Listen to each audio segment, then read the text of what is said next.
नमः संस्कृताय प्रिय संस्कृत मित्राणि संस्कृत सेवा में आप सभी का स्वागत है। आज हम लोग नए ग्रंथ की शुरुआत करने जा रहे हैं, जिसमें हम लोग आज भर्तृहरि के द्वारा रचित नीति शतकम पढ़ेंगे। जैसा कि आप सभी लोग जानते हैं कि नीति शतकम एक मुक्तक काव्य के अंतर्गत इसकी श्रेणी है और इसमें 11 पद्धतियों में ये बटा हुआ है।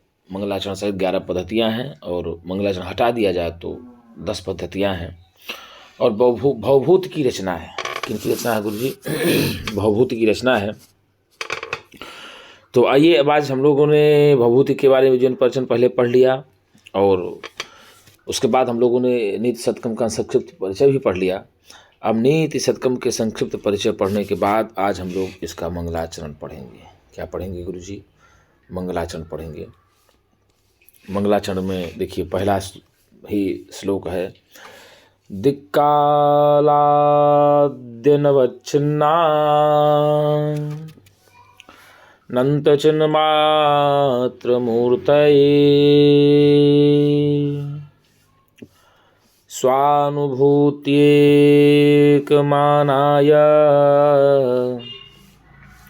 नमः शांताय तेजसे दिक्कालाद्य नवच्छिन्ना अनन्तचिन्मात्रमूर्तये स्वानुभूत्येकमानाय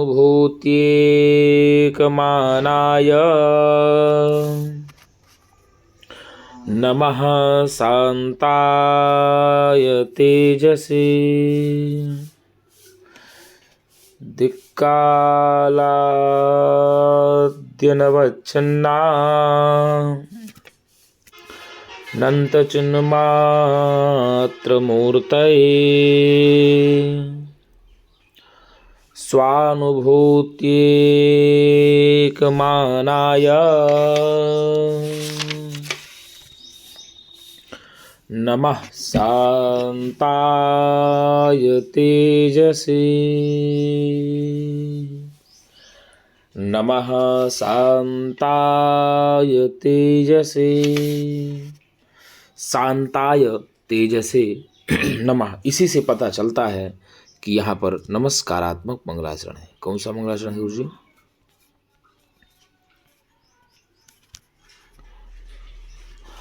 शांताय तेजसे नमः, मतलब इसी से पता चल जाता है कि यहाँ पर नमस्कारात्मक मंगलाचरण है।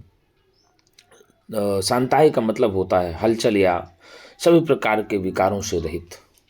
हलचल या सभी प्रकारों के विकारों से रहित, निष्कलम निष्क्रियम शांतम निरवध्यम निरंजनम इति, ऐसे हलचल या सभी प्रकार के विकारों से रहित तेजसे, तेजस स्वरूप, प्रकाश स्वरूप नमः, ब्रह्म को नमस्कार है। इसको नमस्कार है ब्रह्म को, ज्योति स्वरूप ब्रह्म को नमस्कार है। अर्थात समस्त प्रकारों के विकारों से रहित, समस्त प्रकार के हलचल आदि विकारों से रहित तेजस स्वरूप, ज्योति स्वरूप उस ब्रह्म को नमस्कार है। क्या है गुरु जी? नमस्कार है। तो यहाँ पर नमः स्वस्ति स्वाहा स्वधा अलम वसत, नमः स्वस्ति स्वाहा स्वधा अलम वसट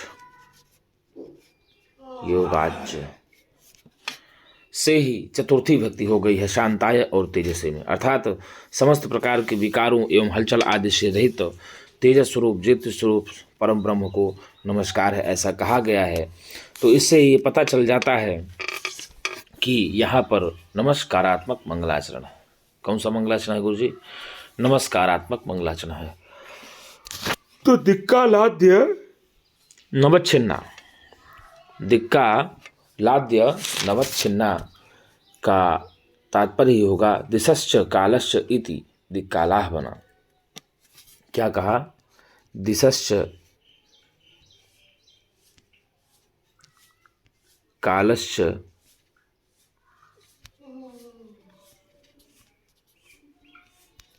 इति, दिशश्च कालश्च इति दिक्कालाह बना। क्या बना? दिक्कालाह बना। और दिक्कालाह आदयः, यहाँ दिशश्च कालश्च इति में द्वंद्व समास हो जाएगा। कौन सा समास गुरु जी? द्वंद्व समास। दिक्कालाह में कौन सा समास होगा? द्वंद्व समास बन जाएगा। और दिक्कालाह आदयः, दिक्कालादि बन जाएगा, दिक्कालादयः बन जाएगा। तो बता दें, दिक्कालाह आदयः, आदौ वा ये शांति, दिक्कालादयः बन जाएगा। तो दिक्कालादयः में बहुव्रीहि समास हो जाएगा। दिक्कालादयः में क्या बन जाएगा? बहुव्रीहि समास गुरु जी। और दिक्कालाह आदयः आदौ वा ये शांति, दिक्कालादयः बहुव्रीहि समास बन गया। यहाँ जो आदि शब्द कहा गया है ना, ये आदि शब्द से ही सत्व, रज और तमोगुण का बोध हो जाता है। किसका किसका? सत्व, रज और तमोगुण का बोध आदि कहने मात्र से ही बोध हो जाता है। क्या हो जाता है गुरु जी? दिक्, दिशा, काल आदि से अनवच्छिन्न, दिशा काल आदि से अनवच्छिन्न, इसका अर्थ होता है। तो यहाँ पर आदि कहने का तात्पर्य सत्व और रज और तमोगुण ही समझना चाहिए हम लोगों को। तो दिक्कालादि भी अनवच्छिन्ना तृतीया तत्पुरुष समास हो जाएगा। दिक्कालादि अनवच्छिन्ना में दिक्कालादि भी अनवच्छिन्ना हो जाएगा। क्या? दिक्कालादि भी अनवच्छिन्ना, अनवच्छिन्ना तो बन जाएगा दिक्कालादि नवच्छिन्ना हो जाएगा। तो यहाँ पर गुरु जी सीधे सीधे तत्पुरुष समास हो जाएगा, तृतीया तत्पुरुष समास हो जाएगा। न विद्यते अंतो यस्याह सा अनंता, दिक्कालादि नवच्छिन्नानंत हो जाएगा। तो नई बहुव्रीहि समास हो जाएगा। कौन सा? न विद्यते अंतो यस्याह सा अनंता। अनंता में पूछ ले, अनंत स्वरूप कहा गया है। कैसा भैया? अनंत स्वरूप। तो न विद्यते अंते, न विद्यते अन्ते यस्याह सा, यस्याह सा बन गया, अनंता बन गया, नई बहुव्रीहि समास हो जाता। और चिदेव चिन्मात्र स्वरूप हो जाता है। चिन्मात्र स्वरूप में ये चिदय में मयोविंशकादित्वात् सूत्र से ही नए नित्य समास हो जाता है। दिक्कालादि नवच्छिन्ना अनंत, अनंता चिन्मात्रा चा द्वंद्व समास हो जाएगा। दिक्कालादि नवच्छिन्ना अनंता चिन्मात्रा चा द्वंद्व समास हो जाएगा। दिक्कालादि नवच्छिन्ना अनंत चिन्मात्र। और दिक्कालादि नवच्छिन्ना अनंत चिन्मात्र मूर्तये की बात किया जाए तो दिक्कालादि नवच्छिन्ना अनंत चिन्मात्रा मूर्ति यस्य तत्, तो बन जाएगा बहुव्रीहि समास। पूरे का बहुव्रीहि। देखो कई सारे समास इसमें बनते हैं, ये भी ध्यान रखना है आप लोगों को। और तेज, तस्मै तेजसे ब्रह्मणे नमः। यहाँ तेजसे किस प्रकार का है? तो भैया तेजसे, शांताय तेजसे, शांता स्वरूप उस ज्योति स्वरूप ब्रह्म को नमस्कार है। अपने आप ब्रह्म का विशेषण यहाँ पर आ जाता है। ठीक है ना? तो इस प्रकार से आप कह सकते हो चिन्मात्र मूर्तये की बात करते हो। चिन्मात्रम मूर्ति यस्य तत्, क्या कहा? चिन्मात्रम मूर्ति ही यस्य तत्, यस्य तत् हो जाएगा तो चिन्मात्र मूर्ति बन जाएगा, बहुव्रीहि समास हो जाएगा। कौन सा समास हो जाएगा? बहुव्रीहि समास हो जाएगा। तो पहले देख लेते हैं। दिक्कालाद्यनवच्छिन्ना नंत चिन्मात्र मूर्तये स्वानुभूत्येकमानाय नमः शांताय तेजसे। तो दिक मतलब दिशा, दिशा दिशा होता है। दिशा और काल आदि से अनवच्छिन्न अपरिमेय, कहने का मतलब ये हुआ कि दिशा और काल आदि के द्वारा अपरिमेय, जिसको दिशा काल आदि के द्वारा भी नहीं जाना जा सकता। कहने का मतलब क्या हुआ? जिसको दिशा और काल आदि के द्वारा भी जाना नहीं जा सकता, अपरिमेय मापा नहीं जा सकता है। तो दिक, दिशा और काल आदि अनवच्छिन्ना, आदि के द्वारा अनवच्छिन्न अर्थात जिसको मापा नहीं जा सकता, जो दिशा काल आदि के द्वारा अपरिमेय है, और क्या कहा अनंत, और अनंत स्वरूप है। तो क्या है अनंत स्वरूप है, चिन्ह मात्र मूर्त है, सत्यचित आनंद स्वरूप है। सत अनंत तथा सत्यचित आनंद स्वरूप ज्ञानमय स्वरूप वाले। कैसे भैया? सत्यचित आनंद स्वरूप ज्ञानमय स्वरूप वाले। और क्या कहा स्वानुभूति एक मानाय, स्वानुभूति एक मानाय, केवल निजी अनुभूति के द्वारा जानने योग। स्वधन अनुभूति, स्वानुभूति बन गया, स्वधन अनुभूति बन गया। स्वानुभूति में आकाश वर्ण दीर्घा सूत्र से दीर्घ संधि हो जाएगी। और स्वानुभूति धन एक मानाय, स्वानुभूति, स्वानुभूति धन एक मानाय में यण संधि हो जाएगी। इको यण सूत्र से स्वानुभूति एक मानाय बन जाएगा, यण संधि हो जाएगी। तो स्वानुभूति एक मानाय अर्थात सीधे सीधे कहा कि गुरु जी केवल निजी अनुभव के द्वारा, केवल अपने ही अनुभव के द्वारा जानने योग्य शांताय, शांत तेजसे एवं ज्योतिष स्वरूप, शांताय एवं ज्योतिष स्वरूप ब्रह्मणे नमः, ब्रह्म को नमस्कार है। किसको नमस्कार है? पूछ लेगा कि नीति शतकम के मंगलाचरण में किसको नमस्कार किया गया है, तो आप बताएंगे ब्रह्म को नमस्कार किया गया है। और किस प्रकार के ब्रह्म को नमस्कार किया गया है? नीति शतकम के मंगलाचरण में शांत एवं ज्योतिष स्वरूप ब्रह्म को नमस्कार है। और वह ब्रह्म कैसा है? तो कहा स्वानुभूतिक मानाय, स्वानुभूतिक मानाय, कहा स्वानुभूतिक मानाय ब्रह्म। तो कस्मै ब्रह्मणे नमः, तो शांताय तेजसे ब्रह्मणे नमः। ब्रह्म कीदृशः अस्ति? तो दिक्कालाद्यनवच्छिन्ना, कः ब्रह्मा दिक्कालाद्यनवच्छिन्ना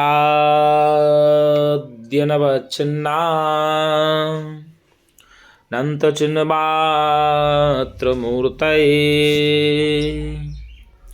स्वानुभूत्येकमानाय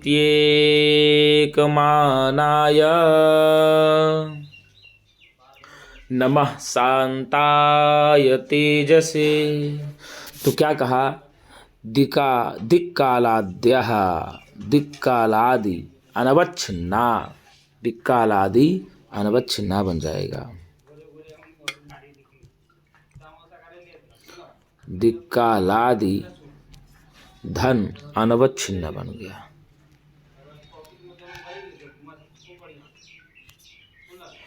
तो यण संधि हो जाएगी, दिक्कालाद्य अनवच्छिन्ना बन गया।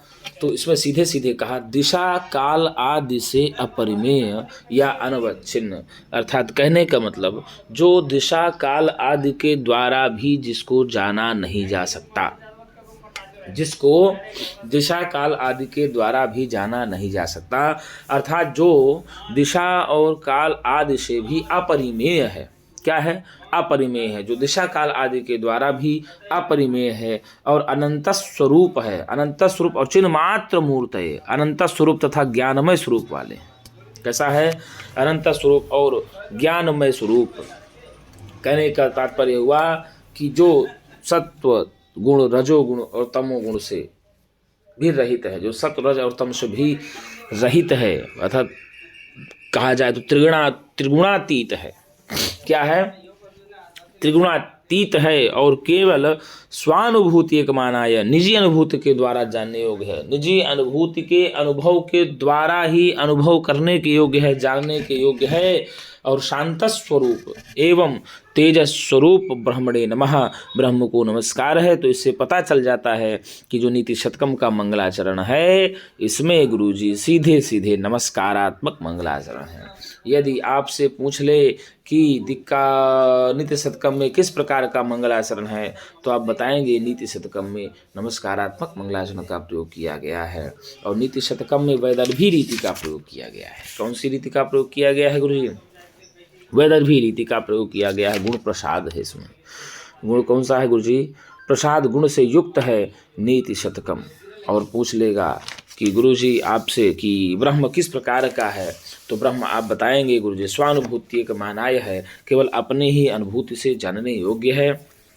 और चिन्ह मात्र मूर्तये अर्थात सच चित आनंद स्वरूप है, सत चित और आनंद स्वरूप है, सच्चिदानंद है और त्रिगुणातीत है और अनंत स्वरूप है और दिशा काल आदि के द्वारा अनवच्छिन्न है, अर्थात दिशा काल आदि के द्वारा भी अपरिमेय है। उस ब्रह्म को दिशा और काल आदि के द्वारा भी जाना नहीं जा सकता है। तो यहाँ आपको फिर हम कहे बार बार दिक्कालाद्य अनवच्छिन्ना अनंत चिन्मात्र मूर्तये का तात्पर्य हुआ था जिस परम ब्रह्म को का दिशा स्वरूप, जिस परम ब्रह्म का स्वरूप दिशा काल आदि से भी अपरिमित है, अर्थात जिस ब्रह्म को दिशा काल आदि के में भी जिसे बांधा नहीं जा सकता है, जिसे दिशा काल आदि में भी बांधा नहीं जा सकता, जो दिशा काल आदि से भी अपरिमेय है, स्वतंत्र है, उसमें किसी भी प्रकार की बाधा नहीं है।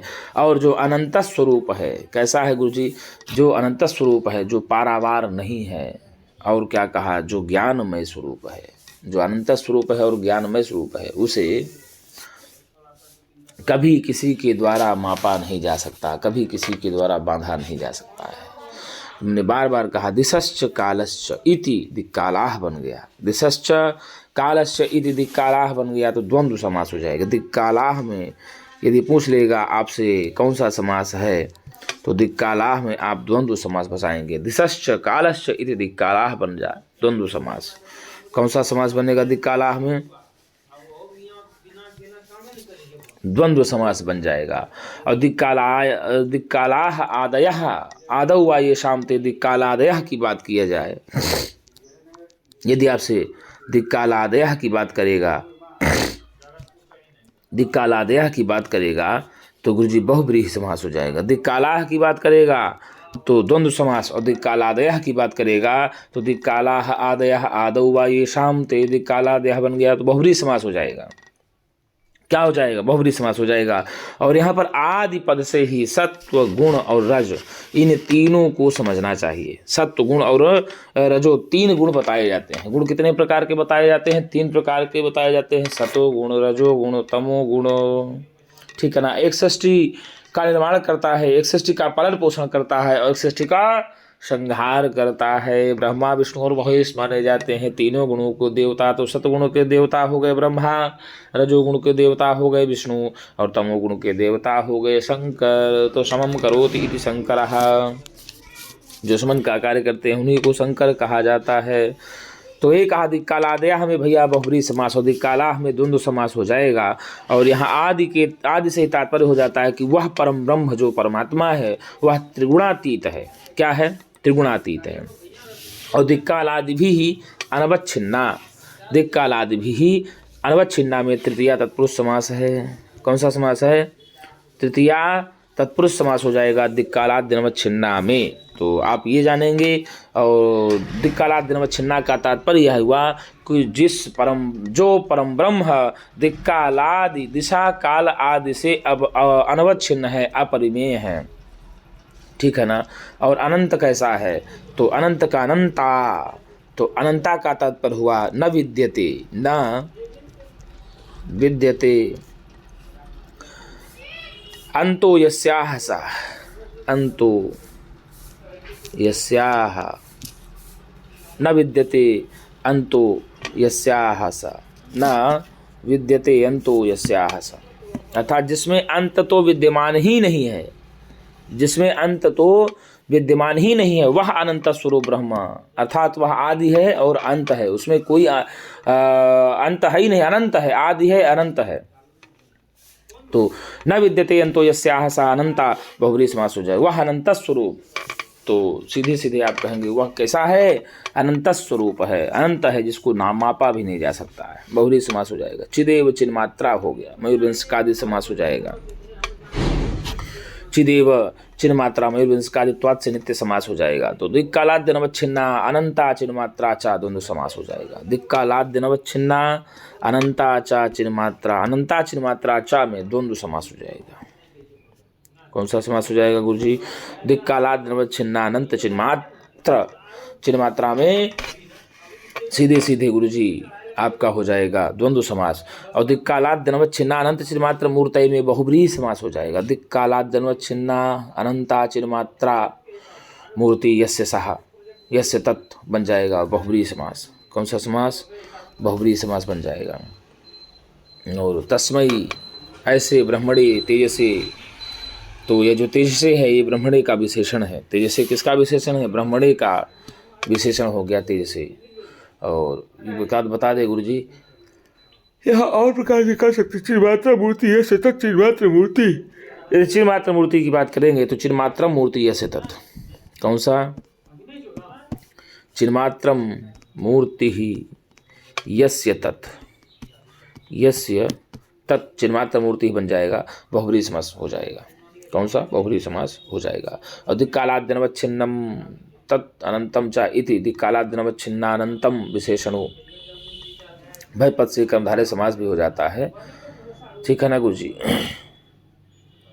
दिक्कालाद्यनवच्छिन्नानंतम च तत् चिन्मात्र मूर्ति च इति दिक्कालाद्यनवच्छिन्नानंत चिन्मात्र मूर्ति में कर्मधारय समास भी बन जाता है। क्या बन जाता है? कर्मधारय समास भी बन जाता है। ब्रह्म जो है ना देश काल आदि से परे है। जो ब्रह्म होता है वह दिशा देश काल आदि से भी परे होता है, ऐसा वेदांत दर्शन में भी माना जाता है। ऐसा वेदांत दर्शन में माना जाता है। वेदांत दर्शन में कहा भी गया है तैत्तिरीयोपनिषद में कि सत्यम ज्ञान अनंतम ब्रह्म इति। सत्यम ज्ञान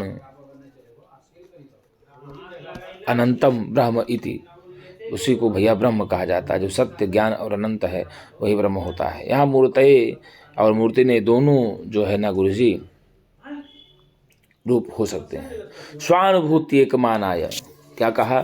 स्वानुभूति एक मानाय, अर्थात जिसके अस्तित्व का एकमात्र प्रमाण मनुष्य का अपना निजी अनुभव ही क्या है, जिसके अस्तित्व का एकमात्र जो बोध करने का साधन है वह प्रमाण जो मनुष्य का क्या है गुरु जी? मनुष्य का एक अपना निजी अनुभव है। अर्थात मनुष्य उसको अपने निजी अनुभव के द्वारा ही जान सकता है। अर्थात जो आत्मानुभव द्वारा जानने योग्य है, जो चिंतन के द्वारा जानने योग्य है, जिसको स्वयं से आप खोज सकते हैं अपने चिंतन अनुभवों के द्वारा, दूसरे के द्वारा नहीं जान सकते हैं, वही उसे ब्रह्म को। तो स्वस्य अनुभूति स्वानुभूति बन जाता है। क्या कहेंगे? स्वस्य अनुभूति ही स्वानुभूति बन गया, अनुभूति स्वानुभूति ही बन गया। तो तत्पुरुष समास हो जाएगा। स्वस्य अनुभूति स्वानुभूति में षष्ठी तत्पुरुष समास हो जाएगा। एकम मानम एक मानम, एकम मानम इति एक मानम बन गया कर्मधारय समास। एकम मानम एक मानम, एकम मानम एक मानम बन गया तो यहाँ कर्मधारय समास हो जाएगा। एक मानम में कर्मधारय हो जाएगा। कौन सा समास हो जाएगा? एक मानम में कर्मधारय समास हो जाएगा। और स्वानुभूति ही एक मानम मुख्य प्रमाणम यस्य तत्, स्वानुभूति एक मानाय में बहुब्रीहि समास बन जाएगा। कौन सा गुरु जी? बहुब्रीहि समास बन जाएगा। तस्मै ऐसे ब्रह्म को, ऐसे ब्रह्म को क्या है?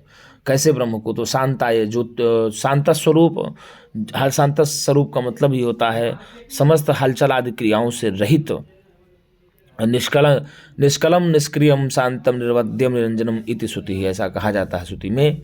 और तेज से प्रकार स्वरूप अर्थात ज्योतिष स्वरूप ब्रह्म को नमस्कार है। क्या है? ब्रह्म को नमस्कार है। और यहाँ पर नमः स्वस्ति स्वाहा स्वधा अलम वशट योगाच्च से चतुर्थी भक्ति हुई है। कौन सी भक्ति हुई है गुरु जी? चतुर्थी भक्ति है। इस श्लोक में यदि पूछ लिया जाए कि कौन सा अलंकार होगा तो गुरु जी स्वभावोक्ति अलंकार है। कौन सा अलंकार है? स्वभावोक्ति अलंकार है और अनुष्टुप छंद है। कौन सा छंद है? अनुष्टुप छंद है। कौन सा है? अनुष्टुप छंद है। और इस छंद में भभूति ने भर्तृहरि ने हमारे ब्रह्म को ही नमस्कार करके मंगलाचरण किया है। किसको भैया? मंगलाचरण किया है ब्रह्म को नमस्कार करके, क्योंकि ग्रंथों में मंगलाचरण ग्रंथादौ ग्रंथ मध्य ग्रंथांते च मंगलाचरणीयम, ग्रंथ के आदि मध्य और अंत में ही मंगलाचरण करना चाहिए। कहाँ कहाँ मंगलाचरण करना चाहिए? ये तो ग्रंथ के आदि मध्य और अंत में ही मंगलाचरण किया जाता है। मंगलाचरण कितने प्रकार का होता है? यदि प्रश्न आपसे पूछे तो मंगलाचरण 3 प्रकार का होता है। नमस्क्रियात्मक, आशीर्वादात्मक, वस्तु निर्देशात्मक। कितने प्रकार का? नमस्क्रियात्मक, आशीर्वादात्मक और वस्तु निर्देशात्मक हो जाता है। शांतम, तो शांतम कैसे बनेगा? तो सम धातु से क्ता प्रत्यय, सम धातु से ता लग करके ही शांत कर्तरी बन जाएगा, तस्मई शांताय बन गया चतुर्थी में। तो तस्मई नमः स्वस्ति स्वाहा स्वधा अलम्बश्च योगाच्छ के योग में ही हमने आपको बताया चतुर्थी है। तो मंगलाचरण क्या करना चाहिए गुरु जी? ग्रंथादौ ग्रंथ मध्य ग्रंथांते च मंगलाचरणीयम। ग्रंथ के आदि मध्य और अंत में ही मंगलाचरण करना चाहिए, ऐसा कहा जाता है, विद्वानों ने भी कहा है, महाभाष्यकार में भी कहा गया है। क्या कहा गया गुरु जी? मंगलादीनि मंगल मध्यानि मंगलांतानि शास्त्राणि पठन्ते वीर पुरुषकाणि च भवन्ति अध्येतारश्च प्रवक्तारो भवन्ति। ठीक है ना। और मंगलाचरण का लक्षण ही दिया गया है, आशीर नमस्क्रिया वस्तु निर्देश एव वा। ठीक है ना। तो दिक्कालाद्यनवच्छिन्ना नंत चिन्ह मात्र मूर्तये स्वानुभूत्येकमानाय नमः शांताय तेजसे। अर्थात दिशा काल आदि से अनवच्छिन्न अनंत स्वरूप और चिन्ह मात्र स्वरूप सतचित आनंद स्वरूप, सतचित और आनंद स्वरूप त्रिगुणातीत सत्व रज और तम गुण से रहित स्वानुभूति एक मानाय अपने निजी अनुभव के द्वारा ही जानने योग्य, अपने निजी अनुभूति के द्वारा ही समझने योग्य तेज स्वरूप शांत स्वरूप और ज्योतिष स्वरूप तस्मै ब्रह्मणे नमः, उस ब्रह्म को नमस्कार किया गया है, ब्रह्म को नमस्कार किया गया है। तो ये मंगलाचरण आया आपका नीति शतकम का। भर्तृहरि ने नमस्कारात्मक मंगलाचरण किया है। और इस मंगलाचरण में गुरु जी आपको बता दें कि जो है नमस्कारात्मक मंगलाचरण है, नमस्कार और अनुष्टुप छंद का प्रयोग किया गया है। किस छंद का प्रयोग किया गया है? अनुष्टुप छंद का प्रयोग किया। तो ब्रह्मणा की दिशा अस्ति, तो ब्रह्मणा हाँ दिक्काल आद्य अनवच्छिन्न अस्ति, दिशा काल आदि से भी अपरिमेय है। दिशा काल आदि से अपरिमेय कौन है? ब्रह्म है। अनंत स्वरूप कौन है? ब्रह्म है। चिरमात्र स्वरूप कौन है? ब्रह्म है। और मूर्ति से रहित कौन है? ब्रह्म है। स्वानुभूत्यक मानाय कह अस्ति, तो ब्रह्म अस्ति। शांत स्वरूप कौन है? ब्रह्म है। तेज स्वरूप कौन है? ब्रह्म है। यहाँ तेज से ब्रह्मणे का विशेषण है। तेज से किसका विशेषण है? ब्रह्मणे का विशेषण है। तो सीधे कहा कि दिक्कालाद्यनवच्छिन्ना नंत चिन्ह मात्र मूर्तये स्वानुभूत्येक मानाय नमः शांताय तेजसे। जो दिक्काल दिशा काल आदि से अपरिमेय है, अनवच्छिन्न है, अनंत स्वरूप है, सतचित और आनंद स्वरूप है, और चिन्ह मात्र मूर्तये अर्थात जो ज्ञान स्वरूप है, स्वानुभूति एक माना है अर्थात जो अपने ही अनुभूति के द्वारा निजी अनुभव के द्वारा जानने योग्य है, ऐसे ब्रह्म को नमस्कार है। तो नीति शतकम में कुल मिलाकर के 11 पद्धतियाँ हैं। कितनी पद्धतियाँ हैं? नीति शतकम में कुल 11 पद्धतियाँ हैं। मंगलाचरण सहित कैसे भैया? मंगलाचरण सहित 11 पद्धतियाँ हैं। मंगलाचरण को हटा देंगे तो कुल मिलाकर के 10 पद्धतियाँ हैं। तो आइए हम लोग आज मंगलाचरण के बाद एक आगे इसको श्लोक में चलते हैं। अथ मूर्ख पद्धति। पहली पद्धति प्रारंभ होती है मूर्ख पद्धति। कौन सी मूर्ख पद्धति? इसमें कहा गया है, अब भट्ट जी कह रहे हैं, बोद्धारो मत्सरग्रस्ताः प्रभवः स्मयदूषिताः अबोधोपहता शान्ये जीर्णमंगे शुभासितम् बोद्धारो मत्सरग्रस्ताः प्रभवः स्मयदूषिताः अबोधोपहता शान्ये जीर्णमंगे शुभासितम् बोद्धारो मत्सरग्रस्ताः प्रभवः स्मयदूषिताः अबोधोपहता शान्ये जीर्णमंगे सुभाषितम्। तो पहले श्लोक में भर्तृहरि जी ने नमस्कारात्मक मंगलाचरण किया ब्रह्म को नमस्कार किया, ज्योतिष स्वरूप ब्रह्म को नमस्कार किया, अनंत स्वरूप ब्रह्म को नमस्कार किया, त्रिगुणातीत ब्रह्म को नमस्कार किया, दिशा काल आदि से अनवच्छिन्न ब्रह्म को नमस्कार करने के पश्चात वो सर्वप्रथम मूर्खों की निंदा करते हैं, मूर्खों के बारे में बताते हैं। क्या कहा? मम अंगे सुभाषितम जीर्णम, मेरे अंग में, मेरे शरीर में जो सुभाषित है वह जीर्ण हो गया है।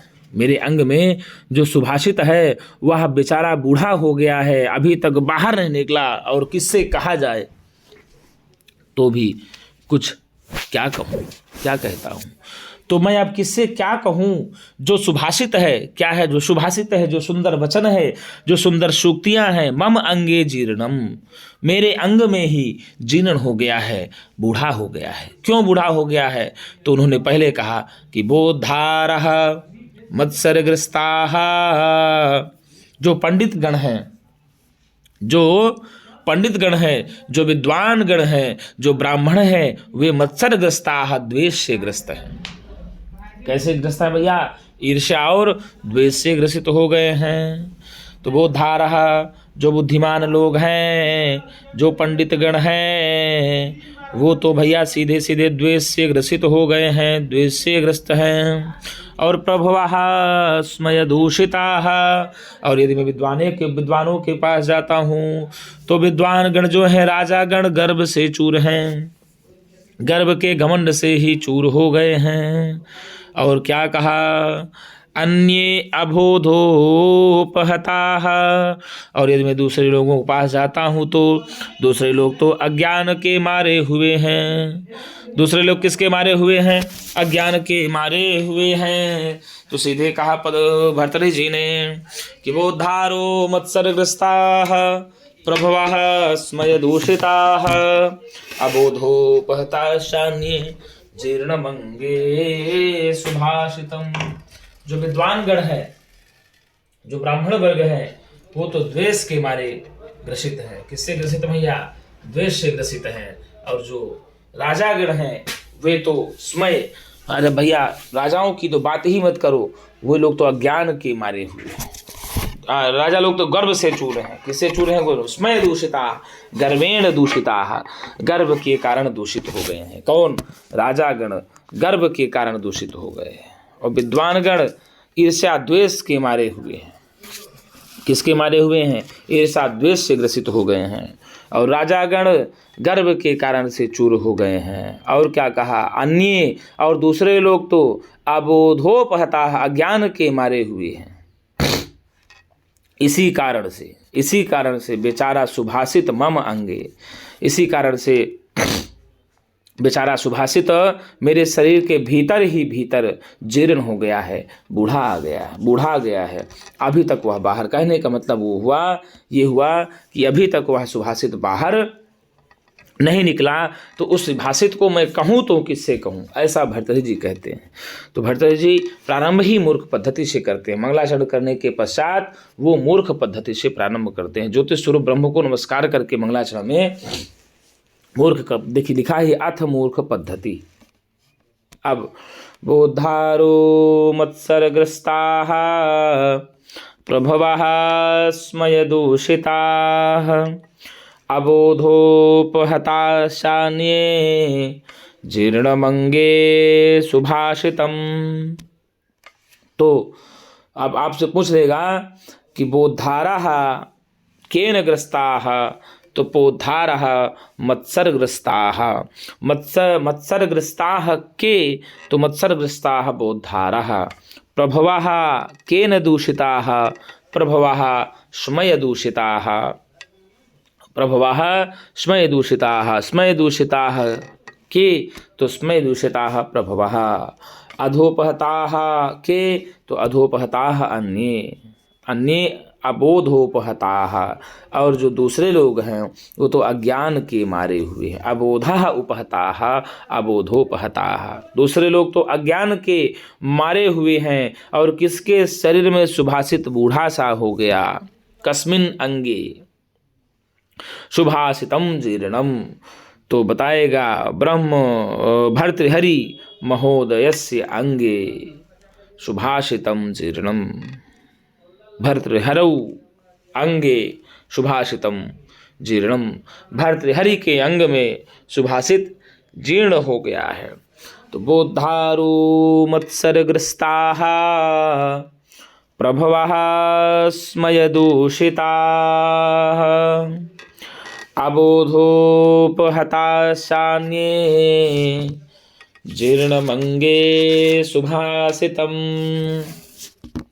अब भर्तृहरि जी कहते हैं कि बुद्धारः मत्सरग्रस्ताः, जो विद्वानगण हैं, जो बुद्धिमान लोग हैं, वो तो ईर्ष्या और द्वेष से ग्रसित हैं। तो विद्वानगण किससे ग्रसित हैं? भर्तृहरि के अनुसार तो विद्वानगण मत्सर, ईर्ष्या और द्वेष से ग्रसित हैं। ईर्ष्या और द्वेष से ग्रस्त कौन है? इस ईर्ष्या और द्वेष से ग्रस्त हैं बुद्धिमान लोग, विद्वान लोग। प्रभवः स्मयदूषिताः, और स्वामी राजा लोग जो हैं वो तो गर्व से के मारे चूर हैं। राजा लोग तो गर्व के मारे चूर हैं। राजा को इतना घमंड हो चुका है, राजा इतने गर्वीले हो चुके हैं कि वो कहते हैं कि भैया अब तो मैं राज्य पाठ मेरा ही है, सब कुछ है। तो स्मय दूषिता, गर्व के कारण चूर हो गए हैं। गर्व के कारण कौन चूर हैं? गर्व के कारण राजागण चूर हैं। राजागण किससे चूर हैं? गर्व से चूर हैं। अबोधोपहताशान्ये, अबोधोपहताः च अन्ये, चान्ये बन गया, चाधन अन्ये, चान्ये, चाधन अन्ये बराबर चान्ये, दीर्घ संधि हो जाएगा। अन्य अर्थात और दूसरे लोग जो बचे हैं। पहले सबसे पहले वो बुद्धिमान लोगों की बात करते हैं। किनकी बात करते हैं? बुद्धिमान लोगों की बात करते हैं, विद्वान की बात करते हैं। दूसरे पर वह राजा की बात करते हैं। तो विद्वान और राजा के बाद जो दूसरे लोग बचते हैं समाज में, उनके लिए कहते हैं कि ते अबोधोपहताः, के अबोधोपहताः, तो अन्य अबोधोपहताः, और जो दूसरे लोग बच गए विद्वान और राजा के अतिरिक्त, वे तो अज्ञान के मारे हुए हैं। और उनके अज्ञान, इन सभी के अज्ञानता के मारे होने के कारण से ही मम अंगे सुभाषितम जीर्णम, मेरे शरीर में जो सुभाषित पल रहा है, मेरे शरीर में जो सुभाषित बैठा हुआ है, वह बेचारा सुभाषित जो है जीर्ण प्राय हो गया है, जीर्ण शीर्ण हो गया है। अब बताइए, मैं उस सुभाषित का उपदेश, मैं उस सुभाषित को बताऊं तो किससे बताऊं, कहूं तो किससे कहूं? तो प्रश्न पूछ लेगा कि बोद्धारः कीदृशाः, तो बोद्धारः मत्सरग्रस्ताः, प्रभवः कीदृशाः, प्रभवः स्मयदूषिताः, अन्ये कीदृशाः, अबोधोपहताः, जीर्णम अंगे सुभाषितम, कस्मिन् शरीरे सुभाषितम जीर्णम, तो भर्तृहरौ शरीरे सुभाषितम जीर्णम। तो बोद्धारो मत्सरग्रस्ताः, प्रभवः स्मयदूषिताः, अबोधोपहताशान्ये जीर्णमंगे सुभाषितम। तो इससे सीधे पता चल जाता है कि अनुष्टुप छंद है। कौन सा छंद है गुरुजी? अनुष्टुप छंद है। कौन सा छंद है? इस श्लोक में अनुष्टुप छंद है। तो फिर देख लीजिए, भर्तृहरि जी कहते हैं कि जो विद्वान लोग हैं, जो बुद्धिमान लोग हैं, मत्सरग्रस्ताः, मत्सरेण ग्रस्ताः इति मत्सरग्रस्ताः, विद्वानगण जो हैं भाई साहब, विद्वानगण एक दूसरे की ईर्ष्या में ही, ईर्ष्या से ही ग्रस्त हो चुके हैं। एक दूसरे की निंदा, एक दूसरे की बुराई, एक दूसरे से जलन, एक दूसरे की ईर्ष्या से ही ग्रसित हो गए हैं बुद्धिमानगण, विद्वानगण। और जो स्वामी है स्मय दूषिता, गर्व के कारण चूर हो गए हैं, गर्व से चूर हो गए हैं, गर्वीले हो गए हैं। और अन्य अबोध हो पता, बेचारे जब बताइए विद्वान लोग एक दूसरे की ईर्ष्या से ग्रसित हो गए हैं और राजा लोग गर्व के कारण चूर हो गए हैं, तो जो बेचारे मंद बुद्धि वाले अन्य लोग हैं वो तो अबोधो पता, वो तो अज्ञान के मारे हुए हैं, उनको किसी प्रकार का ज्ञान ही नहीं है। यदि उनको भी ज्ञान हो जाता तो वो भी विद्वानों की भांति ईर्ष्या से ग्रसित हो जाते, द्वेष से ग्रसित हो जाते, एक दूसरे के जलन से ग्रसित हो जाते। तो अन्य अबोध हो पाता है, जो दूसरे बेचारे बचे हैं वो तो अज्ञान के मारे हुए हैं। और मम अंगे जीर्णम सुभाषितम, मेरे अंग में यह बेचारा जो सुभाषित है वह जीर्ण सा होता चला जा रहा है। अब बोधारा में बता दें आपको गुरु जी, बुध से त्रिश होकर के, बुध से त्रिश कर मिलक करके बोधारो बोधारा रूप बन जाता है। ठीक है ना। बुध से किसे, बुध से त्रिश प्रत्यय लग करके ठीक है, बुद्धा बुद्धारो बुद्धारा बनाए कर्तर से। और मत्सर चाह जार एक प्रकार डाह आदि से जकड़े हुए होता है, डाह आदि से जकड़े हुए होता है। अर्थात कहने का मतलब ये होता है कि जो विद्वान लोग होते हैं वह मेरे सुभाषित को समझ सकते हैं, पर उनकी प्रशंसा भी कर सकते हैं, किंतु इतने ईर्ष्याग्रस्त हैं कि मेरे सुभाषित को सुनते ही नहीं हैं। ठीक है, भर्तृहरि जी का कहना है कि जो विद्वान गण हैं वो मेरे सुभाषित को समझ सकते हैं, जान सकते हैं और उसको अच्छी तरह से उसका प्रचार भी कर सकते हैं, उसको लोगों के बीच मार्गदर्शित भी कर सकते हैं, लेकिन वो सब ईर्ष्या द्वेष आदि के द्वारा ग्रसित होने के कारण जो है ना, वे मेरे सुभाषित को सुनते ही नहीं है। और ग्रस्ताह में ग्रस्त से ग्रस्त से ता प्रत्यय लग जाता है, ग्रस्त से ता प्रत्यय लग करके ही कर्मणि में ग्रस्ता कर्मणि से ही ग्रस्त बन जाएगा। ठीक है ना। और मत्सरेण ग्रस्ता, मत्सर से ग्रस्त है मतलब ईर्ष्या द्वेष से ग्रसित हैं, तो मत्सरेण ग्रस्ता, मत्सरेण क्या बनेगा, मत्सरेण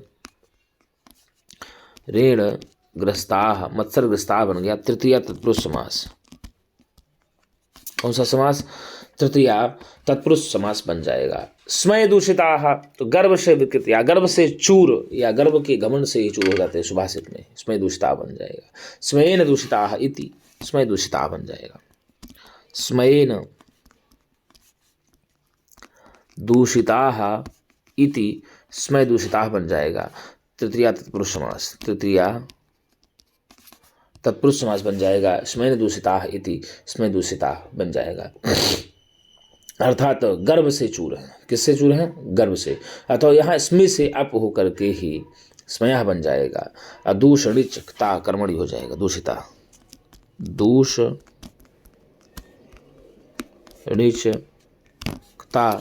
कर्मणि से ही दूषिता बन जाएगा। स्मय दूषिता इति स्मय दूषिता बन जाएगा। ठीक है। अबोधोपहता, अबोधोपहता अज्ञान से विनष्ट, न बोधा इति अबोधा नहीं तत्पुरुष समास हो जाएगा। न बोधा इति अबोधा बन जाएगा। नई तत्पुरुष समास, नई तत्पुरुष समास बन जाएगा। न बोधा इति अबोधा नई तत्पुरुष समास बन जाएगा। उपहता में उपहनता कर्मणि हो जाएगा। उपहनता कर्मणि होकर के उपहता बन जाएगा। उपहत से ही बहुवचन अंत में उपहता बन जाएगा। और अबोधेन उपहता इति अबोधोपहता बन जाएगा। अबोधेन उपहता, क्या कहा, अबोधेन उपहता, अबोधेन उपहता अबोधोपहता बन जाएगा। तो गुरुजी यहाँ नई तत्पुरुष समास हो जाएगा। कौन सा, अबोधेन उपहता अबोधोपहता तृतीय तत्पुरुष समास हो, नई तत्पुरुष कह रहा हूँ। अबोधेन उपहता में न बोधा इति बोधा में तत्पुरुष समास होगा, नई तत्पुरुष समास, किंतु अबोधेन उपहता में तृतीय तत्पुरुष समास हो जाता है। कहने का मतलब यह होता है गुरुजी ना कि जो बुद्धागण हैं और प्रभु के अतिरिक्त जो लोग बचे हुए, जो बुद्धिमान और स्वामी के अतिरिक्त बसते हैं, वो तो बेचारे अज्ञान के मारे हुए हैं। उन्हें सुभाषित तो भैंस के आगे बीन बजाना जैसे हो जाएगा। यदि उनको सुभाषित सुनाने का प्रयत्न भी करें तो वही है, भैंस के आगे बीन बाजे, भैंस खड़ी पगुराए, तो वो क्या करेंगे, वो कुछ भी नहीं कर पाएंगे। इसलिए थोड़ा सा भर्तृहरि को बड़ा कष्ट हो रहा है, बड़ी चिंता हो रहा है। सुभाषितम का अर्थ होता है सुंदर वचन, क्या हो जाता है, सुंदर वचन होता है। सुभाषता,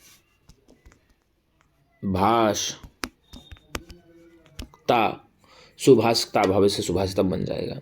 और जीर्ण मतलब पुराना हो जाए, क्या है, जीर्ण मतलब पुराना हो गया है, मतलब अब क्या करें, अब अर्थात कभी भी अभिव्यक्ति ना पाने से ये गल गया है, और फिर भी मैं अब क्या कहूँ तो क्या कहूँ।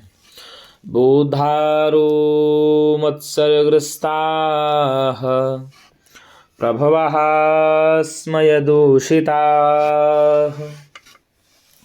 अबोधोपहता शान्ये जीर्णमंगे सुभाषितम। अर्थात भर्तृहरि जी कहते हैं मूर्ख पद्धति के प्रारंभ में कि जो विद्वान लोग हैं, जो बुद्धिमान लोग हैं, वो तो एक दूसरे की ईर्ष्या से ही ग्रसित हैं, और जो स्वामी गण हैं, प्रभु प्रभु प्रभवः बहुवचनांत है, प्रभवाः स्मय दूषिताः। और जो राजागण हैं तो राजागण तो गर्वीले हो गए हैं, गर्व के मारे चूर हैं। और जो दूसरे लोग बचे हैं, बेचारे दूसरे लोग जो बचे हैं तो अबोधोपताः, वे तो अज्ञान के मारे ये हुए हैं। अब आप बताइए, जब बुद्धिमान लोग मेरी बात को सुनने के लिए तैयार नहीं हैं, राजा लोग मेरी बात सुनने के लिए तैयार नहीं है, तो बेचारे बुद्धिमान लोग क्या सुनेंगे, मूर्ख लोग क्या सुनेंगे। तो मेरा जो सुभाषित है तो अंगे जीर्णम, मेरे अंग में ही जीर्ण शीर्ण हो गया है।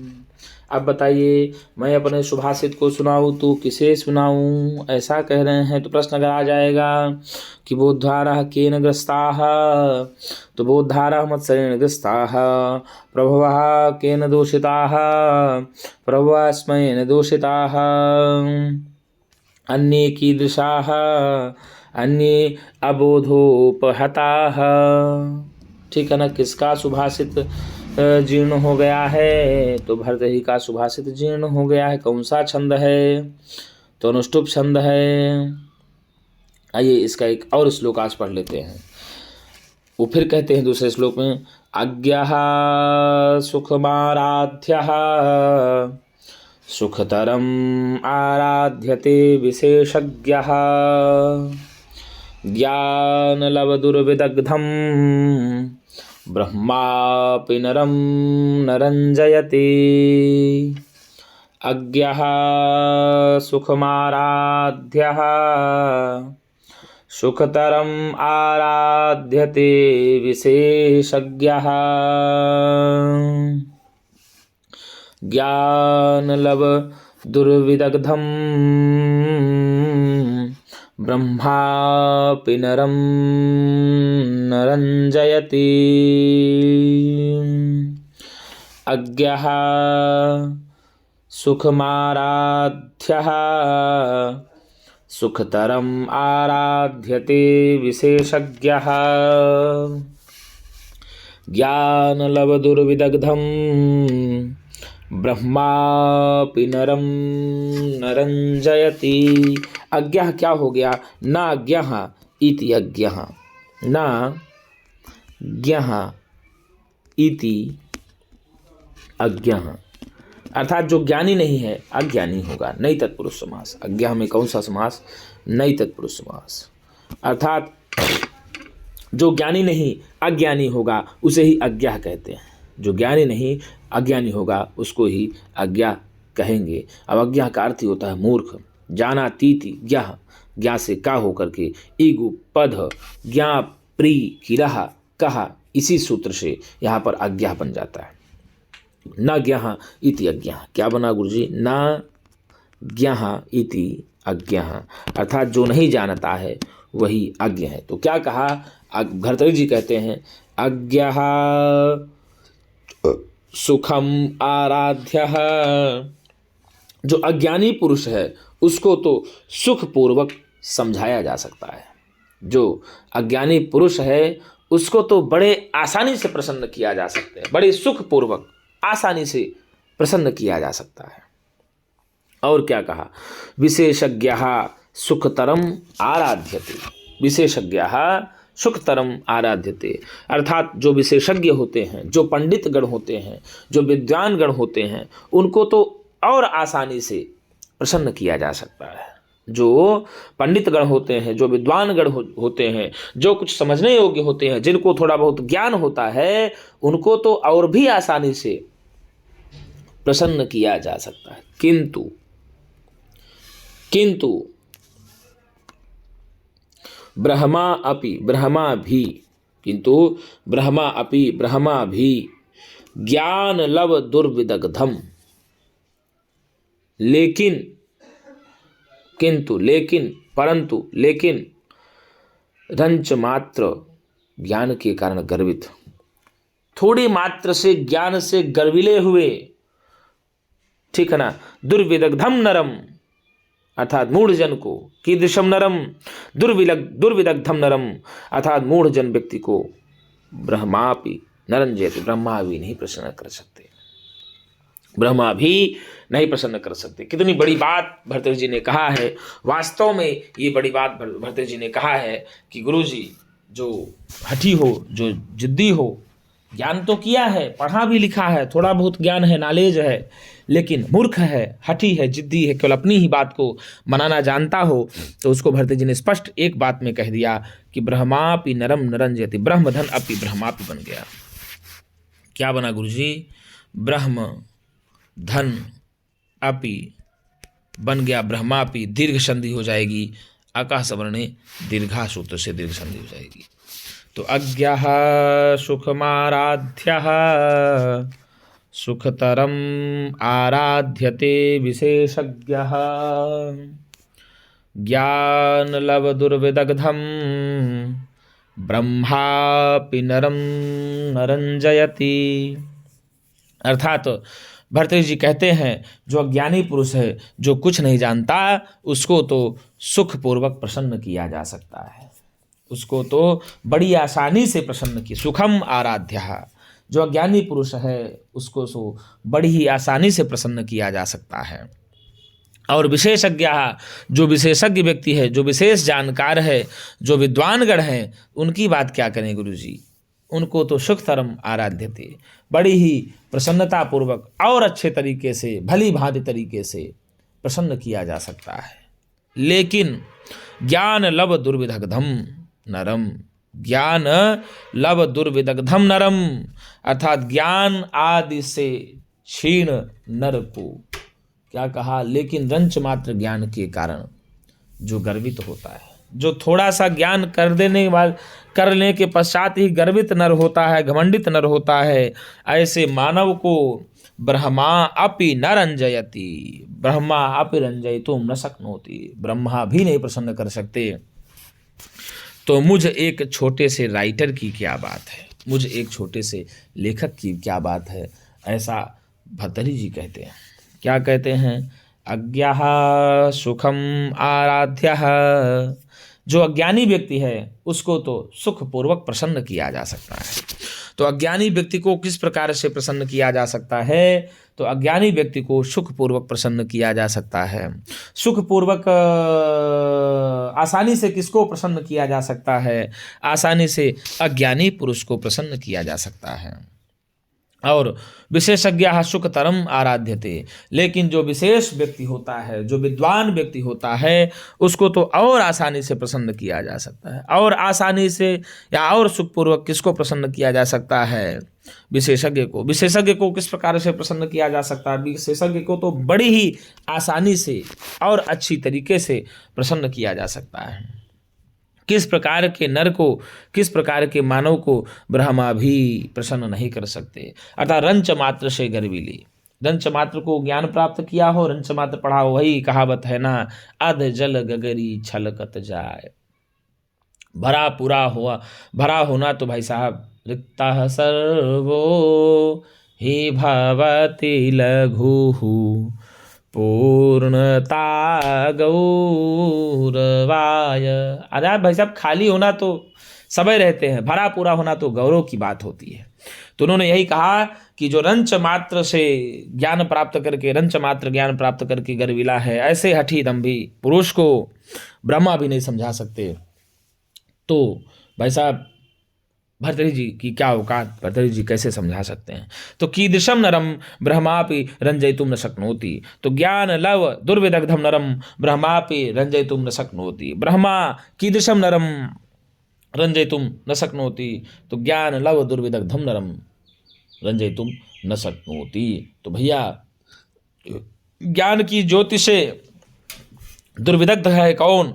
तो ज्ञान की ज्योति से दुर्विदग्ध है नर, मानव। अर्थात किस प्रकार के मानव को ब्रह्मा भी नहीं समझा सकते। तो ज्ञान लव दुर्विदग्धम नरम ब्रह्मापि रंजयितुम न शक्नोति। अज्ञः सुखमाराध्यः सुखतरम आराध्यते विशेषज्ञः ज्ञान लव दुर्विदग्धम ब्रह्मापि नरम नरंजयति। अर्थात अज्ञानी मनुष्य को तो आसानी से प्रसन्न किया जा सकता है, अज्ञानी पुरुष को तो बड़ी ही सरलता पूर्वक प्रसन्न किया जा सकता है। और कहा विशेषज्ञ सुखतरम आराध्यते, और जो विशेषज्ञ व्यक्ति होता है, जो विद्वान व्यक्ति होता है, जो पंडित व्यक्ति होता है, तो उसको तो भरतर्षि जी कहते हैं कि और आसानी से प्रसन्न किया जा सकता है। लेकिन ज्ञान लव दुर्विदग्धम, लेकिन रंच मात्र से ज्ञान के कारण, जो थोड़े मात्र से ज्ञान के कारण थोड़ा ही ज्ञान प्राप्त किया है, उसी थोड़े से ज्ञान प्राप्ति के कारण जो गर्वित व्यक्ति है, जो गर्वीला व्यक्ति है, जो मूढ़ व्यक्ति है, जो अधम व्यक्ति है, उस व्यक्ति को तो ब्रह्मापि न रंजयितुं शक्नोति, ब्रह्मा भी नहीं प्रसन्न कर सकते। तो भरतर्षि जी कहते हैं कि मैं क्या प्रसन्न कर सकता हूँ। तो हमने आपको पहले ही बताया, ना ज्ञः इति अज्ञः, ना ज्ञः इति अज्ञः बन गया, अर्थात जो ज्ञानी नहीं है उसको अज्ञानी कहा जाता है। तो उसमें सीधे सीधे गुरु नई तत्पुरुष समास हो जाएगा। कौन सा समास? नई तत्पुरुष समास हो जाएगा। अज्ञः में नई तत्पुरुष समास हो जाएगा। और जानातीति ज्ञा कह, जानाति इति क्या कहा था? ज्ञा किसको कहा जाता है? जानाति इति बराबर बना ज्ञा, अर्थात जो जानता है वही ज्ञा है। और ज्ञा से का लग करके ज्ञा बनता है, ज्ञा से का प्रत्यय लग करके ही ज्ञा बनता है। और आगे जो और का कैसे लगता है? सूत्र है ईगु पद ज्ञा प्री किरह का, ईगु पद ज्ञा प्री किरह कहा, ईगु पद ज्ञा प्री किरह कहा सूत्र से ही यहाँ पर का प्रत्यय लगता है। तो अब ना ज्ञा इति अज्ञा, जो नहीं जानता उसे ही अज्ञानी कहा जाता है, ऐसा कहा जाता है न तत्पुरुष समास। असुखम तो जानते ही हैं आप आसानी से, यहाँ पर सुखम आराध्या क्रिया विशेषण है, द्वितीय व्यक्ति क्रिया विशेषण द्वितीय सूत्र से। और सुखतरम, और भली भांति से और आसानी तरीके से, तो सुख से तरफ प्रत्यय हो जाएगा। सुखतरम में यदि पूछा जाएगा तो सुख से तरफ प्रत्यय लग जाएगा। कौन सा गुरुजी? सुख से तरफ प्रत्यय होकर के ही सुखतरम बन जाएगा। ठीक है ना गुरुजी? आराध्या, आराध्या मतलब प्रसन्न या संतुष्ट करने के योग्य होता है। आराध्या में प्रसन्न या संतुष्ट करने को योग्य होता है। तो आराध ऋणित प्रत्यय हो जाएगा, आंग उपसर्ग पूर्वक, राध से ऋणित प्रत्यय हो जाएगा, आराध्या बन जाएगा। आ राध ऋणित हो जाएगा, आराध्या कर्मणि से हो जाएगा। राध धातु दिवादि गणीय है, ठीक है ना। राध्यति राध आराधसीत ऐसे चलता है रूप, ठीक है ना। और विशेषज्ञ विशेषम जानाति इति विशेषज्ञ, विशेषज्ञ की बात किया जाए तो विशेषम जानाति इति विशेषज्ञ बन जाएगा, विशेष रूप से जानने वाला। तो विशेष ज्ञा का क्या होता है गुरुजी? विशेष ज्ञा का आतोनुसर्गे सूत्र से यहाँ पर का प्रत्यय लग जाता है। आतोनुसर्गे किससे गुरुजी? आतोनुसर्गे सूत्र से का प्रत्यय लग जाता है। ज्ञान लव दुर्विदग्धम मतलब थोड़े ज्ञान के कारण ही कुत्सित निपुण अर्थात अल्पज्ञानी, जो थोड़ा सा ज्ञान लिया हो और उसी से कुत्सित हो, उसी से कुत्सित हो, उसको बड़ा पूरा ज्ञान ना हो और उसी ज्ञान में वो बार बार उछले, अधजल गगरी छलकत जाए, तो थोड़े से ज्ञान के कारण कुत्सित निपुण अर्थात अल्पज्ञानी पुरुष को ही ज्ञान लव दुर्विदग्धम नरम कहा जाता है, ठीक है ना। तो विदग्धता प्रत्यय विदग्धम में क्या हो जाएगा?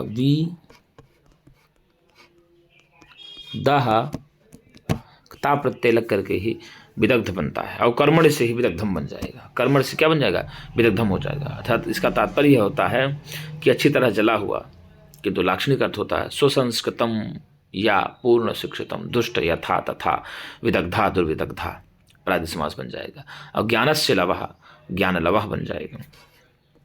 ज्ञानस्य लवः, ज्ञान लवः बन जाएगा, ठीक है ना। तत्पुरुष समास हो जाएगा। और तेन दुर्विदग्धा तृतीय तत्पुरुष समास, तेन दुर्विदग्धा ज्ञान लव दुर्विदग्धा बन गया तो तृतीय तत्पुरुष समास बन जाएगा। और तम नरम, तम विशेषण है, विदग्धम नरम तो विदुर्दग्धम नरम कीदृशम अस्ति, तो विदग्धम अस्ति दुर्विदग्धम अस्ति। तो दुर्विदग्धम किसका विशेषण है? दुर्विदग्धम नरम का विशेषण है। दुर्विदग्धम नरम का विशेषण है। अरंजयति, तो रंजणिच क्या है? रंजणिच लट तिप हो जाएगा। रंच णिच लट टिप हो जाएगा, तो रंजित बन जाएगा। क्या हो जाएगा? रंजित हो जाएगा। बता दें गुरु जी, यहाँ रंजन का संबंध होने के पर भी जो असंबंध बताया गया ना, इसलिए अतिशयोक्त अलंकार है।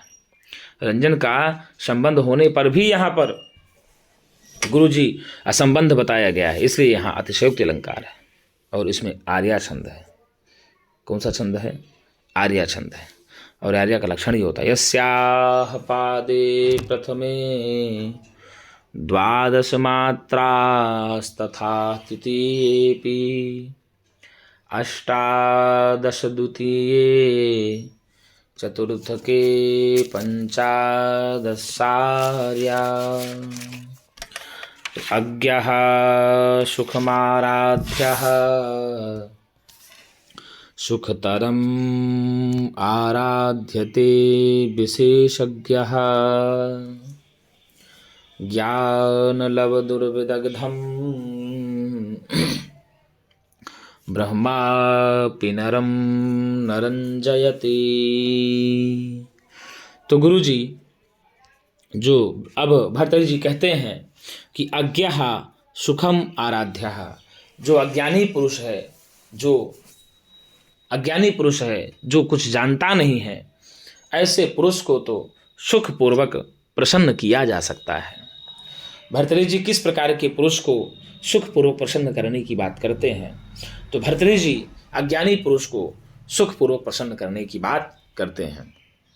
और विशेषज्ञ सुखतरम आराध्यते, और उसके बाद भर्तृहरि जी कहते हैं जो विद्वान व्यक्ति होता है, जो बुद्धिमान व्यक्ति होता है, उसको तो और आसानी से प्रसन्न किया जा सकता है। तो कहने का तात्पर्य भर्तृहरि जी का ये हुआ कि जब अज्ञानी को सुखपूर्वक प्रसन्न किया जा सकता है, तो स्वाभाविक है भैया, जो व्यक्ति जानकार होगा, जो व्यक्ति थोड़ा समझने वाला होगा, जो व्यक्ति बुद्धिमान होगा, तो उसको समझाने के लिए तो कम प्रयत्न करना पड़ेगा, वो तो और आसानी से प्रसन्न किया जा सकता है। किंतु ज्ञान लव दुर्विदग्धम नरम, जो थोड़ा सा ज्ञान प्राप्त कर लिया है और गर्वित हो गया है, घमंड से चूर हो गया है, तो ऐसे गर्वीले थोड़े ज्ञान प्राप्ति से गर्वीले थोड़े ज्ञान प्राप्ति के कारण घमंडी व्यक्ति को तो ब्रह्मा भी न रंजयितुम शक्नोति, ब्रह्मा भी प्रसन्न नहीं कर सकते। तो ब्रह्मा किस प्रकार के नर को प्रसन्न नहीं कर सकते?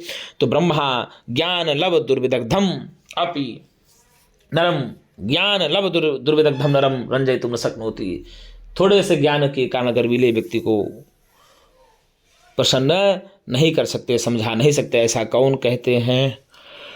भर्तृहरि कहते हैं। इस श्लोक में जो रंजन का संबंध होने पर भी, इस श्लोक में रंजन का संबंध होने पर भी असंबद्ध बताया गया है, असंबंध बताया गया है। इस कारण से यहाँ पर अतिशयोक्ति अलंकार है। कौन सा अलंकार है?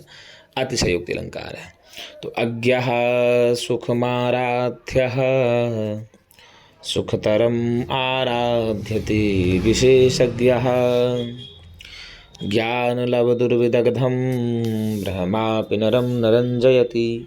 अर्थात अज्ञानी पुरुष को तो सुखपूर्वक समझाया जा सकता है, ज्ञानी पुरुष को तो बहुत सुखपूर्वक समझाया जा सकता है और अच्छी तरीके से, लेकिन जो थोड़े से ज्ञान के कारण गर्विला व्यक्ति है, उसको तो ब्रह्मा भी नहीं समझा सकते, ऐसा भर्तृहरि जी कहते हैं आर्या छंद में। तो देखिए, हम लोगों ने आज पढ़ा मंगलाचरण। भर्तृहरि का मंगलाचरण किस प्रकार का है? तो वही नमस्कारात्मक मंगलाचरण है। भर्तृहरि ने मंगलाचरण में किसकी वंदना की है? तो तेजस स्वरूप ब्रह्म की वंदना की है, ज्योतिष स्वरूप ब्रह्म की वंदना की है। वह ब्रह्म कैसा है? दिशा काल आदि से अनवच्छिन्न है, अनंत स्वरूप है, चिन्मात्र स्वरूप है, सत रज तम त्रिगुणातीत है और एक केवल निजी अनुभूति के द्वारा ही जानने योग्य है। ऐसे ब्रह्म के स्वरूप, ऐसे शांत स्वरूप ब्रह्म स्वरूप ज्योतिष स्वरूप ब्रह्म को नमस्कार किए हैं। तो दिक्कालाद्यनवच्छिन्ना नंत चिन्मात्र मूर्तये स्वानुभूत्येकमानाय नमः शांताय तेजसे, जो दिशा काल आदि से अनवच्छिन्न है, दिशा काल आदि से अपरिमेय है, जिसे दिशा काल आदि के द्वारा मापा नहीं जा सकता, जो अनंत स्वरूप है, जो अनंत स्वरूप है, ना तो आदि है ना तो अंत है, अनंत है अर्थात शून्य से लेकर अनंत है, और चिन्मात्र स्वरूप, और जो बता दें आपको जो केवल बुद्धि स्वरूप है, जो बुद्धि स्वरूप है अर्थात जो सच्चित आनंद स्वरूप है, और स्वानुभूति एक माना, जिससे केवल निजी अनुभूति के द्वारा ही जानने योग्य है, जो केवल निजी अनुभूति के द्वारा जानने योग्य है, ऐसे शांत स्वरूप ज्योतिष स्वरूप परम ब्रह्म को नमस्कार है, ऐसा वो बताते हैं आपके भर्तृहरि जी। और नमस्कार करने के पश्चात ही वो दूसरे पहली पद्धति प्रारंभ करते हैं। पहली पद्धति प्रारंभ में कहते हैं बोधारो मत्सरग्रस्ताः प्रभवः स्मयदूषिताः अबोधोपहताशान्ये जीर्णमंगे शुभासितम। कहते हैं कि जो बुद्धिमान लोग हों, जो विद्वान गण हैं, वो तो एक दूसरे के ईर्ष्या के कारण, एक दूसरे की बुराई से ही ग्रसित हैं, और प्रभवाः स्मयदूषिताः, और जो राजागण हैं वो तो गर्व के कारण चूर हैं, घमंड के कारण चूर हैं। और जो अब इसके बाद जो अन्य अबोधोपहताशान्य, अब जो दूसरे लोग बेचारे बचे हैं विद्वान और राजागण को छोड़ करके, वो तो भैया अबोध हो पता अज्ञान के मारे हुए हैं। तो बताइए ये जो मेरा सुभाषित है, जीर्णम अंगे शुभाषितम, ये जो सुभाषित है मेरे शरीर में ही बूढ़ा हो गया है। अब बताइए मैं अपने सुभाषित को सुनाऊँ तो सुनाऊँ किससे, कहूँ तो कहूँ किससे, क्योंकि जो विद्वान गण हैं, जो सुभाषित को समझ सकते हैं, वो तो मेरे सुभाषित को सुनने के लिए तैयार ही नहीं है, और सुनने के लिए तैयार नहीं है। एक दूसरे की ईर्ष्या से, एक दूसरे के द्वेष से, एक दूसरे की बुराई के कारण से ही वो ग्रसित हैं। और अगर दिन में राजाओं के पास जाता हूँ कि चलिए ठीक है विद्वान गण नहीं सुनने के लिए तैयार हैं, तो राजाओं के पास जाता हूँ तो राजाओं का ये हाल है कि वो भैया अपने राजपाठे में मदमस्त हैं। उनको तो राजा बन गए, उनको राजा बनने में इतना गर्व है कि वो तो राजा बनने के कारण से इतना घमंड में चूर हैं, गर्व से चूर हैं, कोई मेरे सुभाषित को सुनने के लिए तैयार ही नहीं है। इस कारण से मेरा सुभाषित अंदर ही अंदर जीर्ण हो गया है शरीर के। और जब मैं अब दूसरे लोगों, और जब राजा और विद्वान नहीं सुनने के लिए तैयार हैं, तो बताइए भला मैं अब दूसरे लोगों को कैसे सुनाऊँ जो बचे हैं। तो वो तो बेचारे अज्ञान हैं, अनपढ़ हैं, वो तो और नहीं समझेंगे, तो वो तो अज्ञान के मारे हुए हैं। तो इस कारण से ही जो मेरा सुभाषित है वह मेरे शरीर के अंदर ही अंदर भैया बूढ़ा हो गया है, जीर्ण हो गया है। अब बताइए मैं सुनाऊँ तो सुनाऊँ कैसे। तो पहले श्लोक में भर्तृहरि जी तेजस स्वरूप ब्रह्म को नमस्कार करते हैं, और इससे पता चलता है कि भर्तृहरि का मंगलाचरण जो है नमस्कारात्मक मंगलाचरण है, और अनुष्टुप छंद में उन्होंने कहा है। दूसरा श्लोक भी देखो, मधुधारो मत्सरग्रस्ताः प्रभवास्मय दूषिताः बोधोपहताशान्ये जीर्णमंगे शुभासितम, यह भी अनुष्टुप छंद में है। और दूसरा श्लोक ये जो है मूर्ख पद्धति से प्रारंभ करते हैं। तो पहली पद्धति कहा जाए तो वंदना है, और दूसरी पद्धति मूर्ख पद्धति है। कौन सी है? मूर्ख पद्धति में इन्होंने मूर्खों के बारे में कहना शुरू किया है। अब इसी में मूर्ख पद्धति में दूसरा श्लोक बोलते हैं, क्या बोलते हैं? अज्ञः सुखमाराध्यः सुखतरम आराध्यते विशेषज्ञः ज्ञानलवदुर्विदग्धं ब्रह्मापि नरं नरंजयति। भर्तृहरि जी कहते हैं कि जो कुछ नहीं जानने वाला व्यक्ति है, जो अज्ञानी पुरुष है, सुखम आराध्या, उसको तो बड़े ही आसानी से समझाया जा सकता है, अर्थात उसे तो बड़ी ही आसानी से प्रसन्न किया जा सकता है। और क्या कहा? विशेषज्ञ सुखतरम आराध्यते, और जो विशेषज्ञ व्यक्ति हैं, जो विद्वान व्यक्ति हैं, बुद्धिमान व्यक्ति हैं, यदि हम अज्ञानी को आसानी से प्रसन्न कर लेंगे, तो उनका कहने का तात्पर्य है तो जो विद्वान व्यक्ति है उसको तो और आसानी से प्रसन्न किया जा सकता है। और क्या कहा? किंतु लेकिन ज्ञान लव दुर्विदग्धम नरम, अर्थात जो थोड़े से ज्ञान के कारण गर्वित मानव है, जो अल्प ज्ञान के कारण गर्वित मानव है, घमंड के कारण चूर मानव हैं, ऐसे मानव को तो ब्रह्मापि न रंजयितुम शक्नोति, अर्थात ब्रह्मा भी प्रसन्न करने में समर्थवान नहीं है। तो भर्तृहरि जी कहते हैं कि मैं क्या उनको प्रसन्न कर पाऊंगा। तो इस प्रकार से उन्होंने मूर्ख पद्धति का दूसरा श्लोक बताया भर्तृहरि जी ने, और हम लोग पढ़ रहे हैं भर्तृहरि के द्वारा नीति शतकम। तो नीति शतकम में आज हम लोग मंगलाचरण सहित 2 श्लोक पढ़ लिए हैं। आज हम लोगों ने पहले वीडियो में 3 श्लोकों को पढ़ लिया है। हम अब आपको 2 श्लोक कम से कम एक वीडियो में मित्रों पढ़ाने का प्रयत्न करेंगे। हम लोग एक श्लोक को एक वीडियो में 2 श्लोक प्रत्येक दिन पढ़ने का प्रयत्न करेंगे। तो धीरे धीरे आप लोग इसी प्रकार से लगे रहिए। भर्तृहरि जो बात मूर्खों के लिए कर रहे हैं उस बात को अपने ऊपर नहीं लेना है, अच्छे से आप लगे रहेंगे। कभी भी ज्ञान होने के बाद घमंड नहीं आना चाहिए। यदि ज्ञान के बाद घमंड हो गया तो वो ज्ञान बेकार है, वो ज्ञान निरर्थक है। इसलिए ज्ञान वही सार्थक है जो ज्ञान आपको दूसरे के सहयोग में आए, जो ज्ञान आपका दूसरों का सहयोग कर सके, वही ज्ञान आपका सार्थक है। अपने आप को आप ज्ञानी पुरुष तभी समझिएगा जब आप दूसरों के सहयोग में लग करके पूरा साथ देंगे, तभी आपको लगना चाहिए कि हाँ अब मेरा ज्ञान कुछ सार्थक हुआ है। यदि आप किसी दूसरे का सहयोग नहीं कर पा रहे हैं, यदि आपका ज्ञान किसी के काम नहीं आ रहा, तो समझ लेना कि वही है भैया ज्ञान लब दुर्लभम नरम ब्रह्माप नरम नरंजयति। तो ऐसा नहीं होना है आप लोगों को ऐसा होना है कि भाई साहब अज्ञा सुखम आराध्या, अज्ञानी को आप आसानी से समझा लीजिए। सुख तरम आराध्यते विशेषज्ञ, और जो विशेष जानकार व्यक्ति है को तो और आसानी से प्रसन्न कर दीजिए उसको। तो ये इस दृष्टिकोण से इस लेवल का आपका ज्ञान होना चाहिए। ज्ञान वही है, विद्या वही है जो दूसरे के काम आए, विद्या वही है जो दूसरे के काम आए, और जो दूसरे के काम ना आए तो अनर्थकरी विद्या है, वो विद्या का कोई लाभ नहीं है। तो मित्रों एक बार निवेदन है आपसे कि यदि आपको तनिक भी अच्छा लगता है मेरा वीडियो तो एक बार लाइक और सब्सक्राइब जरूर करें। मित्रों आज के लिए इतना ही, हम पुनः एक नए वीडियो के साथ मिलेंगे।